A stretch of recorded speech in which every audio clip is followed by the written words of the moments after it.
On day 6, we talked about toxic productivity. And that must have really struck a chord with some of y'all because absolutely no one tuned in. But maybe today's focus will explain why. It's day 7, and today we're going to be talking about growth versus ego. This is where you start admitting that you probably have the roadmap to get yourself out of whatever cycle you've been repeating over and over again. But you decided, much like myself, to throw that out the window because you wanted to figure it out yourself. I hope that by sharing my story today, it will help some of you to kind of unpack the reasons why. Here's the thing. I've spent the last 2 years saying I didn't see it coming. But as I review the footage from April 2025, it's apparent that I lied. I saw it coming. Even those around me saw it coming and tried to warn me. I just didn't want to hear it. Today is day 7, and we're halfway through the files. And it's time to talk about the advice I ignored.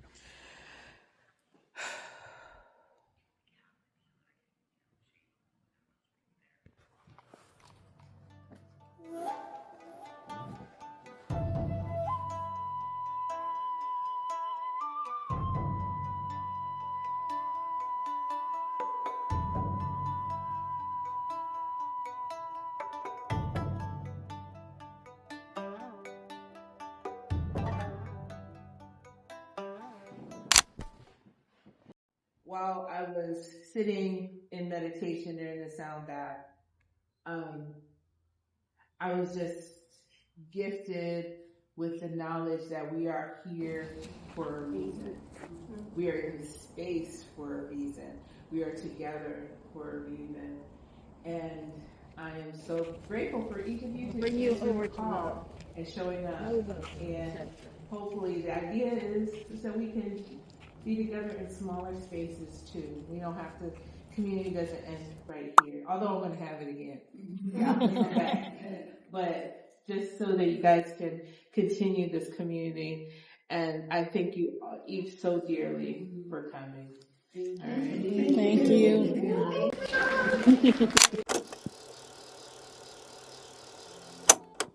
In 2025, I thought I was doing all the right things to recover from the hardship that I faced then.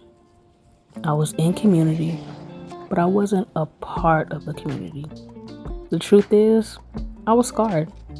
I had tried so hard, so many times to fit in, but nowhere felt safe. Nothing seemed to work, and I was burnt out. Now, it's 2026, and it's time that I embrace my tribe. Some folks that I grew up with consider me a gypsy because every time we get on the call after a long while of not speaking, they'll ask, "So, where are you living now? What are you doing? Where are you?" I was on a call recently with a childhood friend, and not long ago, and I opened up to them about my current hardship. And they were like, "You need to stop." Then last night, I was editing this footage and realized that phrase sounded exactly like a text I got about a year ago. My first instinct was to ignore it. My second instinct was to get defensive. That's how I knew that the cycle was still alive. And in 2025, my ego was louder than my intuition. But in 2026, I'm finally turning down the volume. Because during my 2026 hardship right now, I remember someone telling me that I needed to slow down and rest. I shrugged it off, called it dedication, called it the grind. Alright, now that I have cooked everything, it's time to do the meal prep. So, our meal prep in stages today was a big cook day, but yesterday, so. And as you can see here, I was so busy being DIY traveler that I kind of forgot to be human. I ignored the people who cared because they were telling me a truth that I wasn't ready to build with. We're halfway through this 14-day sprint. We've seen the start, the breaks, and the distractions. Tomorrow, on day 8, we're going to take a look at the cost of pride.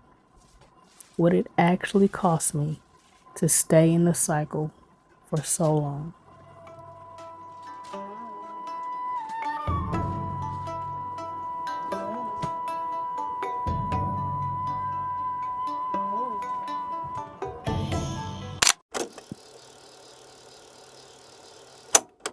Now that we've unpacked the mystery of the cycle and you know exactly where I went wrong, and you've probably reflected on where you went wrong and how the cycle has continued to ripple over the years.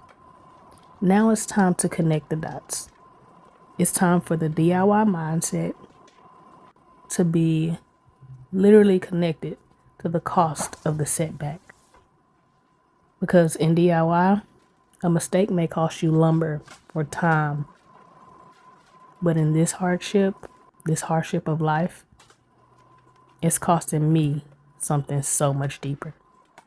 And it may cost you as well.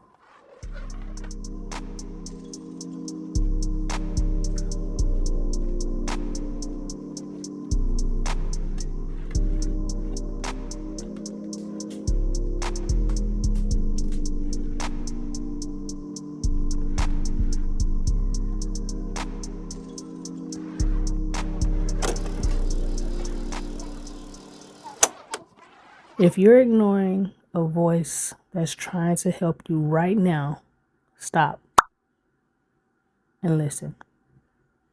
I'll see you on day 8.